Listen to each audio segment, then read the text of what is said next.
Tollywood থেকে বলিউড সর্বত্র অবাধ বিচরণ তাঁর। ছোট পর্দার পরিচিত মুখ তিনি। কাজ করেছেন একাধিক বাংলা সিরিজ, সিনেমাতেও। এহেন অভিনেত্রী এদিন একটি ভিডিও পোস্ট করে জানান, কলকাতায় তিনি নিরাপত্তাহীনতায় ভুগছেন। কিন্তু কেন, কি ঘটেছে দেবচন্দ্রিমার সঙ্গে?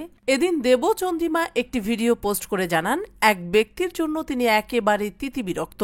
সেই ব্যক্তি দুমদাম তার বাড়ি চলে আসেন। তার যে স্টাইলিস্ট বা যে ডিজাইনারের সঙ্গে অভিনেত্রী অধিকাংশ সময় কাজ করেন, তাকে ফোন করে ছেড় দেন, রীতিমতো উত্ত্যক্ত করেন। এদিন বাধ্য হয়ে ভয় পেয়ে এই ভিডিও পোস্ট করে সমস্তটা তিনি তার অনুরাগীদের সঙ্গে ভাগ করে নেন। দেবচন্দ্রিমাকে গোটা ঘটনা ব্যাখ্যা করে বলতে শোনা যায়, আমি বাধ্য হয়ে এই সিচুয়েশনে এই অবস্থায় ভিডিওটা বানাচ্ছি, কারণ আমি খুব ভয় পেয়ে গেছি। অরিন্দম বলে একটি ছেলে আছে, যাকে আমি ইনস্টাগ্রাম ইত্যাদি সহ সমস্ত জায়গা থেকে ব্লক করে দিয়েছি বাধ্য হয়ে। আমি নিশ্চিত সে মানসিকভাবে সুস্থ নয়। সে নিজেকে আমার ফ্যান বা হেটার্স কোনো কিছুই বলে দাবি করে না। আমি নিজেও বুঝতে পারি না সে কি। সেই ছেলেটি আমার বাড়ি চলে আসে না বলে দরজা ধাক্কা দিয়ে বলে, আমায় ভেতরে যেতে দাও, দেবচন্দ্রিমার সঙ্গে আমি দেখা করতে চাই। আমি জানি না মানুষের এত সাহস কি করে হয়। তিনি এদিন আরো বলেন, কখনো কখনো তোমরা ভালোবেসে কাছ থেকে দেখার জন্য চলে আসো, কিন্তু আমার মনে হয় না এটা ভালোবাসা বা তার কোনো রূপ। আমি এখন রীতিমতো নার্ভাস হয়ে আছি।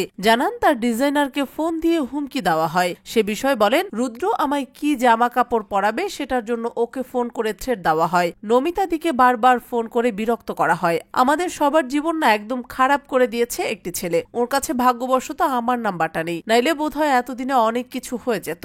অভিনেত্রীর দাবি, ছেলেটা মানসিক ভারসাম্যহীন। তিনি একাধিক নম্বর থেকে ফোন করেন তাকে। তার কাছে অন্তত 20 থেকে 25টা নাম্বার আছে শুধুমাত্র দেবচন্দ্রিমার কাছে পৌঁছানোর জন্য। অভিনেত্রী জানান, আজ আমি বাধ্য হয়ে ওর সঙ্গে কথা বলি, কল রেকর্ড করি। আমার উপর চিৎকার করতে থাকে। আমি নিরাপত্তাহীনতায় ভুগছি। কলকাতায় আমি এখন একা। পুলিশ কমপ্লেইন ইতিমধ্যেই করে দিয়েছি। সে হয়তো কারো বাড়ির ছেলে সন্তান। আমি চাই না কারো ক্ষতি হোক, কিন্তু এরপর যদি এমন কোনো ঘটনা ঘটে সেটার জন্য আমি দায়ী থাকব না।